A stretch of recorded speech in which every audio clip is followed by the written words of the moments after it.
భయ్యా ఒక sound sound తగ్గితే ఒక తెలంగాణ బిడ్డగా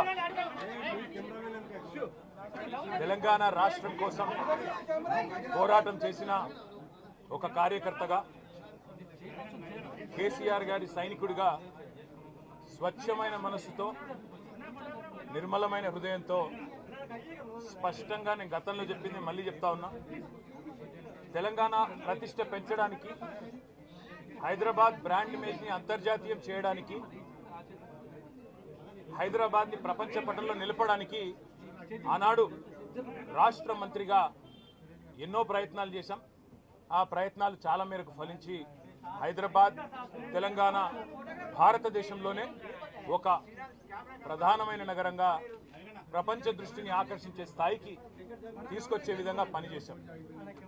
మేము 9.5-10 ఏళ్ల కాలంలో మా ప్రభుత్వం ఉన్నప్పుడు మా బావమరుదులకు 1137 కోట్ల కాంట్రాక్ట్లు చేయలేదు. మంత్రిగా నేను కౌన్సిల్లో కూర్చొని, కౌన్సిల్ ఆఫ్ మినిస్టర్స్లో, క్యాబినెట్లో కూర్చొని నా కొడుకు కంపెనీకి కాంట్రాక్ట్లు ఇచ్చుకోలేదు. లేదా నేను ల్యాండ్ క్రూజర్ కార్లు కొనుక్కోలేదు. ఆ పనులు రేవంత్ రెడ్డి గారు, ఆయన మంత్రివర్గ సహచరులు, ఆ సాగు తెలివితేటలు, ఆ అవినీతి తెలివితేటలు వాళ్ళకే ఉన్నాయి. నేను 50 లక్షల రూపాయలతో ఎమ్మెల్యేలను కొనుగోలు చేయడానికి పోయి దొరికిపోయిన దొంగను కూడా కాదు.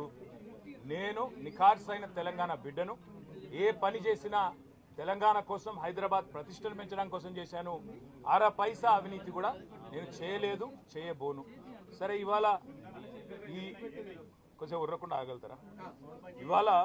ఇవాళ కొంతమంది అర్థమయ్యి కాని వాళ్ళు, తెలిసి తెలియని వాళ్ళు ఏదో కొంత బురద జల్లి తాత్కాలికంగా మీడియా మేనేజ్మెంట్ ద్వారా రాజకీయ పబ్బం గడుపుకోవాలనుకునే కాంగ్రెస్ వాళ్ళకి నేను చెప్పేది ఒకటే, నిజం నిలకడ మీద తెలుస్తుంది.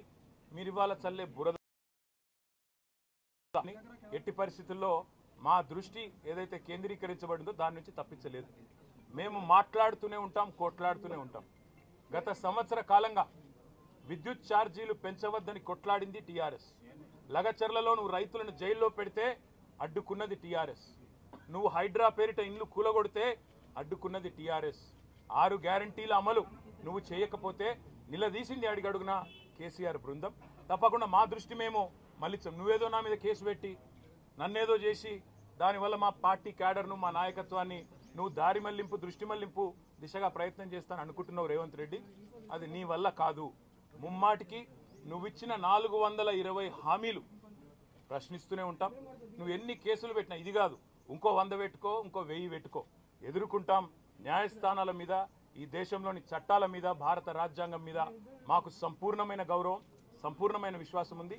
నువ్వు ఏ ప్రశ్నలన్నా అడుగు, సమాధానం మా కాడ ఉంది. ఎందుకంటే మేము నిజాయితీగా ఉన్నాం.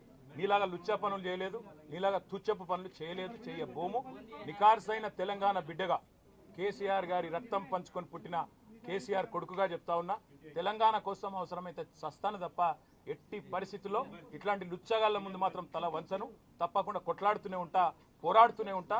తెలంగాణ జయించేదాకా, ఈ కాంగ్రెస్ కబంధ హస్తాల్లోంచి తెలంగాణ బయటకు వచ్చేదాకా కొట్లాడుతూనే ఉంటాను, ప్రతిజ్ఞ చేస్తా ఉన్నా. Thank you.